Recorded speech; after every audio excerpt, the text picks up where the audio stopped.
In the heart of a vast green forest, where rivers shimmered like silver and the wind carried the whispers of ancient trees, there lived an elephant named Kondo.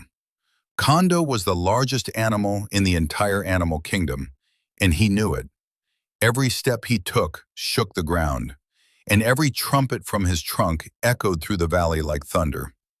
But Kondo had a problem. He was proud, too proud. "Make way for the king of strength," Kondo would roar whenever he approached the river. The antelopes would scatter, the monkeys would climb higher into the trees, and the rabbits would hide in their burrows. Even the wise tortoise moved aside slowly.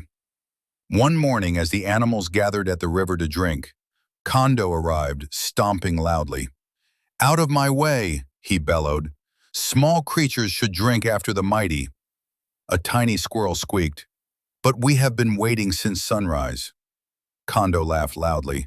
"Then you should have grown bigger." The animals whispered among themselves. They feared Kondo's strength, but deep down they were tired of his arrogance. High above on a tree branch sat Kira the monkey, the cleverest animal in the forest. She had watched Kondo bully everyone for far too long. "That elephant believes strength is everything," she said quietly, "but the forest has many kinds of power." That evening, the animals gathered secretly beneath the moonlight. The tortoise, the monkey, the rabbit, the squirrel, and many others listened as Kira shared her idea. "If Kondo believes he cannot fall," she said with a grin, "then we shall show him the ground." The next morning, the animals spread a rumor through the forest. They said a magical fruit had grown near the old swamp, a fruit that gave endless strength to whoever ate it. Kondo heard the news almost immediately. "Endless strength?" he trumpeted with excitement. "Then I will become the strongest creature that ever lived." Ignoring the warnings of the tortoise and the quiet snickers of the monkeys, Kondo marched toward the swamp. The ground there was soft, dark, and dangerous, but Kondo was too blinded by pride to notice. "There it is!" he shouted when he saw a bright red fruit hanging from a low branch above the muddy ground. With a heavy step forward, the earth beneath him suddenly gave way. Splash! The mighty elephant sank deep into the thick swamp mud.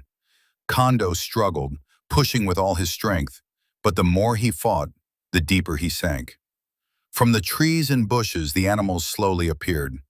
The squirrel looked down and said, "Where is your endless strength now?"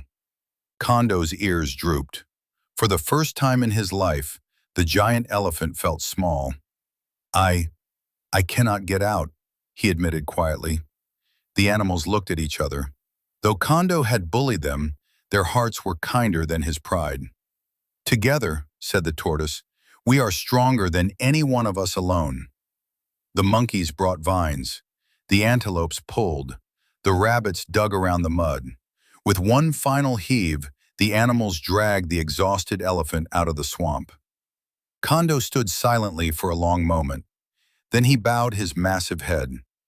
"I thought being big made me greater than all of you," he said softly. "But today I learned something. Even the smallest animal can help the largest." From that day on, Kondo never pushed another animal away from the river again. And throughout the forest, the animals would often say, "Pride may make you stand tall, but humility is what keeps you from falling." And that is a lesson the animal kingdom never forgot. Tales by Sora.